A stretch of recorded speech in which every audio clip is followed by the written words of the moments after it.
वो अनमोल बागे, बहुत महंगा कपड़ा तुमने चीर दिया। द्रौपदी दूसरा कुछ और मांग देती। द्रौपदी ने कहा प्रभु बागे अनमोल क्या, मैं काट के नसों को बांध दूं अपनी उंगलियों पर।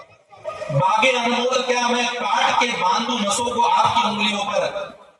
अरे बागे वो बड़ भागे हैं जो तेरी उंगलियों पे लागे हैं, और बागे वो अभागे हैं जो तेरी उंगलियों पे न लागे हैं। हे ठाकुर, आपकी उंगलियों पर जो लग गए रस्सियां, जो धागे बन गए, वो अनमोल हो गए। इन कपड़ों की क्या कीमत है, मैं आपको मेरे नस भी काट करके आपको बांधनी पड़ जाए तो चलेगा। ऐसा अटूट प्रेम द्रौपदी जी का है, तभी तो उनका मान है। क्या ब्राह्मण को छोड़ दिया जाए? क्या भगवान मैंने प्रण ले लिया है कि मैं आतताई को नहीं छोड़ूंगा? भीम ने कहा नहीं नहीं नहीं छोड़ा जाए, क्योंकि शास्त्रों ने कहा है जो बच्चों को मार देते हैं वो सबसे बड़े आतताई, बड़े दुराचारी होकर उनको छोड़ना नहीं चाहिए, उनको दंडित करना चाहिए, उनको प्राण दंड नहीं मिलना चाहिए, ये शास्त्र कहता है। भगवान आप क्या कहते हो? भगवान ने कहा मार भी दिया जाए, छोड़ भी दिया जाए। द्रौपदी कहती है वह भी सही है, और भीम कहते हैं वह भी सही है। द्रौपदी कहती है वे भी सही है, और भीम कहते हैं वह भी सही है। अब अर्जुन महाराज बड़ी दुविधा में पड़ गए, क्या किया जाए। पर गीता का उपदेश जिसने सुन रखा हो, जिसने पढ़ रखा हो, उसको हर प्रश्न के उत्तर उसी समय में मिल जाते हैं। अर्जुन महाराज ने क्षण भर का विलंब नहीं किया, तुरंत ही ब्राह्मण देवता थे चोटी काटी, चोटी पकड़ी और काट दी, माथे का मणि निकाल करके धक्का मार करके भगा दिया। देखो सामान्य व्यक्ति को सभा के मध्य से धक्का मारना ही उसकी मृत्यु के समान होता है, तो मार भी दिया और छोड़ भी दिया। अर्जुन के अपमानास्पद क्रिया के द्वारा महाराज इतने भयंकर, अश्वत्थामा को बड़ा क्रोध हुआ, उसने तुरंत फिर ब्रह्मास्त्र का संधान किया। सोचा कि चलो इसके कुलवंश में मैंने बच्चों को तो नहीं रहने दिया, अब मैं ऐसा बाण छोड़ूंगा कि पांचों पांडव भी नष्ट हो जाएंगे, और उत्तरा के गर्भ में रहने वाला जो बालक है वह भी मर जाएगा। और ऐसे बाण को छोड़ा, 5 बाण को चला आए भगवान पांडवों की ओर, और छठा बाण चला जा रहा है उत्तरा के गर्भ की ओर। उत्तरा के गर्भ की ओर जैसे जा रहा था, भगवान ने देखा, अपना चक्र सुदर्शन भगवान ने पांडवों की रक्षा के सुनिश्चित कर दिया। भगवान के हाथ में कौमुदी नाम की गदा रहेगी, भगवान के हाथ की गदा का नाम है कौमुदी। गदा लेकर के भगवान कहा विष्णु के, जो अपनी मां देवकी के गर्भ में नहीं जाते, जो मां कौशल्या के गर्भ में नहीं जाते, भय प्रकट कृपाला दीन दयाला, भगवान को किसी गर्भ में रहने की आवश्यकता नहीं है। बस मां को फीलिंग होती है कि मैं गर्भवती हूं, भगवान जाते नहीं किसी गर्भ में। वो क्या मानव जाते हैं किसी के गर्भ से आया? भगवान प्रकट होते, लोग हृदय में रहते, हृदय से प्रकट हो जाते हैं। वो भय प्रकट कृपाला दीन दयाला कहने वाले गोविंद भगवान नहीं है। इस भाव से भगवान ने इधर उधर कुछ नहीं देखा, भगवान सूक्ष्म रूप धारण करके सीधा उदर में जाकर के पहुंच गए, और भगवान ने गर्भ के द्वार पर आकर के रक्षा की, अपनी गदा को चक्र के समान गोल गोल घुमाने लगे भगवान, और ब्रह्मास्त्र को निरस्त कर दिया प्रभु। ब्रह्मास्त्र को निरस्त करने के पश्चात में भगवान प्रकट होकर गए, और भगवान ने कहा कहो अब क्या इच्छा है। कहा भगवान हमारा मन बड़ा दुखी है, कैसे इसको सुख मिले।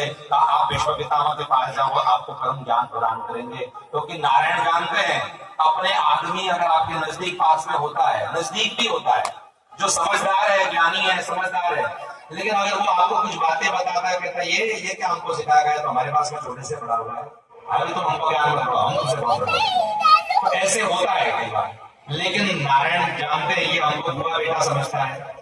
युधिष्ठिर का मन शांत होगा दादाजी के द्वारा, तो विष्णु पितामह के पास मिले गए। विष्णु पितामह इच्छा मृत्यु के लिए बैठे हैं। उत्तरायण का समय यही काल है, ये उत्तरायण का समय काल आ रहा है, मकर संक्रांति का पर्व आ रहा है। इसी समय में विष्णु पितामह ने अपने प्राणों का उत्क्रमण किया था। विष्णु पितामह विराजमान है, और वहां पर महाभारत के अनुशासन पर्व में विष्णु पितामह ने बहुत सुंदर ज्ञान की चर्चा की है। राज्य कैसे चलाए, धर्म कैसे करे, क्या धर्म है क्या अधर्म है। इसमें महाभारत की पोथी को भी सुनना चाहिए। महीना डेढ़ महीने की कथा होती है, बड़ी लंबी होती है। महाभारत का ही एक हिस्सा भागवत जी है, ये बात याद रखो। महाभारत का ही एक हिस्सा श्रीमद् भागवत है। महाभारत बहुत विशाल है, उसको जरूर सुनना और समझना चाहिए। पढ़ने का मौका मिले तो पढ़ो जरूर। तो अनुशासन पर्व में बड़ा सुंदर मार्गदर्शन भगवान के द्वारा किया गया, और अंत तो भगवान की तरफ देख करके कहा बरो बस अब हो गया, इन सब की इच्छा परिपूर्ण हो गई, मन समाधान हो गया, अब मेरे मन की इच्छा पूर्ण करो। द्रौपदी उस समय मुस्कुराती है, भगवान की तरफ देख करके विष्णु पितामह की तरफ देख करके विष्णु पितामह कहते तुम मुस्कुराती तुम्हें तुम्हारे पति के बाण से भी ज्यादा तीव्रता रहती है। बोले क्यों? दादाजी आप इतने ज्ञान बांटते हो, हमारा खीर हरण हो रहा था तो तुम्हारा ज्ञान कहाँ चला गया दादाजी, आप हमें समझ नहीं आ रहा। तो इसीलिए मैं मुस्कुरा रही हूँ। कहा कि देखो देवी एक बात बताएं, हमने जिस दुर्योधन का अन्न खाया ना उसके वजह से हमारा मन बिगड़ गया। इसलिए अन्न भी वैसा खाओ उसी व्यक्ति के हाथों से खाओ जिसका मन शुद्ध हो। और शुद्ध जिसका मन होगा, जिसका तन और मन शुद्ध हो, वो किसका होगा? जो नारायण नारायण का जप करता है। तुलसी जिसके कंठ पर ना पधरी हो उसका शरीर कभी भी शुद्ध नहीं होगा। ये बात याद है। कितनी भी रगड़ रगड़ करके आप स्नान करोगे पर जिसके शरीर पर तुलसी का एक दाना मात्र नहीं है उसका शरीर कितना भी रगड़ोगे तो नहीं मुक्त होगा। क्यों नहीं होगा? पता है? ये शरीर मलमूत्र का भांड है। रोज हमारे शरीर से त्वचाओं से घाम पसीने के रूप में, स्वेद के रूप में मलमूत्र निकलता है, बाहर निकलता है, मल निकलता है, मूत्र निकलता है, स्वेद निकलता है, वीर्य निकलता है। बहुत सारे प्रकार के अशुद्ध वस्तुएं शरीर से 24 घंटे निरस्त होती रहती, बाहर निकलती है। तो क्या हम अपने शरीर को शुद्ध रख सकते हैं? नहीं रख सकते। इसीलिए शरीर शुद्धि का एक बहुत अच्छा मंगलमय साधन अगर कोई है तो तुलसा जी है। तुलसी जिस वस्तु पर रख दी जाए वह वस्तु शुद्ध हो जाती है। इसी प्रकार यह शरीर पर अगर तुलसी पधरा दी जाए तो शरीर भी शुद्ध हो जाएगा। इसलिए तुलसी को जरूर धारण करना चाहिए। शरीर पर शुद्धिकरण का ये अच्छा साधन है। तो कहा महाराज अब बहुत हो गया, अब ठाकुर जी आपका स्मरण करना चाहते, दर्शन करना चाहते हैं, आप कृपा कीजिए। सबको हटा दिया। कहा प्रभु आपका वो मंगलमय स्वरूप का दर्शन मुझे कराइए। लखी जिन लाल की मुस्कान यही बिसरी वेद विद सब योग संयम ज्ञान नेम व्रत आचार पूजा पाठ की रीता ज्ञान रसिक भगवत दुर्ग दही ऐसी ऐसी प्रभु जिनने आपके मुस्कान को देख लिया उसका सारा गीता भागवत पुराण सबका ज्ञान धरा का धरा रह जाता है। आपका वो स्वरूप मुझे दर्शन कब कराओगे जो आपने रणांगण में लिया था? मैंने कहा था कि आज जो हरि को शस्त्र कहाऊं तो लाजो शंकरों को शुद्ध गंगा पुत्र न कहाऊं। और आपने जो पहिए का चक्र उठा करके मेरे ऊपर दौड़ के आए तो आपका उत्तरीय एक ओर चल रहा था, आप एक तरफ मुझे देख रहे थे। आपका वह स्वभाव, आपका वो स्वरूप मुझे देखना है। प्रभु मैं क्या कहूँ, मेरा बुद्धि जो है मैंने बुद्धि रूपी बेटी को पाला पोसा है। ये बुद्धि क्या है? बेटी है। मैंने इस बुद्धि रूपी बेटी को पाला पोसा है, बड़ा किया है।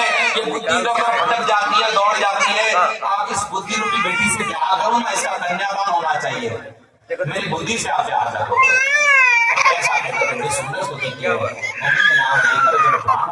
प्राण त्याग कर दिया। जाने के पश्चात में उनकी आदि सबने इच्छा परिपूर्ण की है। उनकी माता ने कहा सबने अपनी अपनी इच्छाएं मांगी। पश्चात भगवान गए। परीक्षित जी का पावन प्रागट्य हुआ। परीक्षित जी महाराज परीक्षित जी का पावन प्रागट्य हुआ। परीक्षित जी के देख रहे बच्चा मुस्कुराता नहीं। जब ठाकुर जी खिलौना लेकर के आए तो ठाकुर जी के गोदी में बड़े झट से चले गए। तो भगवान को मुस्कुराते हुए देखने लग गए। इसने इनका नाम रख दिया परीक्षिता। ये दूसरों को देखता है, परीक्षण करता है कि मेरे घर में बचाने वाला कहाँ है। तो 4 हाथ वाला कहाँ गया? वो 4 हाथ वाला कहाँ गया? तो जब गोविंद आए लेने के लिए गोदी में तो समझ गए यही 4 हाथ वाले 2 हाथ वाले बन करके बैठे हैं, बजाने वाले हमारे साथ है। और भगवान को देख के मुस्कुराता है, इसलिए इनका नाम हो गया। और परीक्षित महाराज जय। तो परीक्षित जी महाराज आए। पश्चात में भगवान का गोलोक गमन होना बहुत विस्तार बताए हैं। भगवान गोलोक गमन करने के पश्चात में पांडवों को पता चला। पांडवों ने कहा जिनके भरोसे हम जीते रहे वे ही नहीं है तो हम रह करके क्या करेंगे? उन्होंने भी हिमालय की यात्रा की। और तत्पश्चात में अंत तो गतवा परीक्षित जी को गद्दी पर बिठाया गया है। परीक्षित जी राजकाज बहुत अच्छा कर रहे हैं। इसी समय में भगवान के जाते ही द्वापर समाप्त हो गया और कलयुग का आरंभ हो गया। कलयुग जैसे ही आया है तो कलयुग ने अपना स्थान बनाया। एक बार पूरे विश्व का विजय कर करके परीक्षित जी लौट रहे थे। गाय और बैल को मारते हुए देख कर करके एक व्यक्ति सोने का मुकुट धारण करके राजा जैसा स्वरूप बना करके बैठा है। आजकल राजा है नहीं पर राजा बन रहे। आजकल राजकाज क्या है? लोकशाही है ना। लोकशाही परंपरा में जो चुन देता है पब्लिक वही राजा बन जाता है। पहले में क्षत्रिय हुआ करते थे, ब्राह्मण का ही कार्य करते थे। बड़ी बड़ी कई कार्य करते हैं। आजकल ब्राह्मण व्यापारी हो गया है, व्यापारी ब्राह्मण हो गया है, सब अलग अलग तरीके का मामला चल रहा है। इसलिए सब उथल पुथल वाला जगत है संसार में। तो क्या हमारे राजा का बीज बनाया, क्योंकि कलयुग का प्रभाव है। अगर खबरदार मेरे राज्य में किसी ने गाय की हत्या की, तो गाय की हत्या किसी ने करनी नहीं चाहिए। गौ माता की करुण पुकार सुनो रे मेरे प्राण भाई। गौ माता बार बार पुकार के कहती है, धरती रूप में माता गौ माता प्रकट हुई। कहा माँ आप कौन हो जरा बताओ। तो गाय ने कहा मैं धरती माता हूँ, मुझसे सब पोषित होते हैं, तो दुखी क्यों हो। बोले महाराज बहुत बड़ा पाप का भार चल रहा है, ये कलयुग हमारे ऊपर कुंडली मार करके बैठा हुआ है। महाराज आप कौन हो वृषभ रूप में। कहा मैं धर्म ध्वज नंदी हूँ, मैं भगवान शंकर का वाहन नंदी हूँ, मैं ही धर्म हूँ। बोले आपके 4 पैर कहाँ गए। तो कहा मेरा सत्य रूपी एक कदम है, दूसरा शौच रूपी यानी पवित्रता रूपी कदम है, तीसरा भगवान का दान है, और चौथा दया है।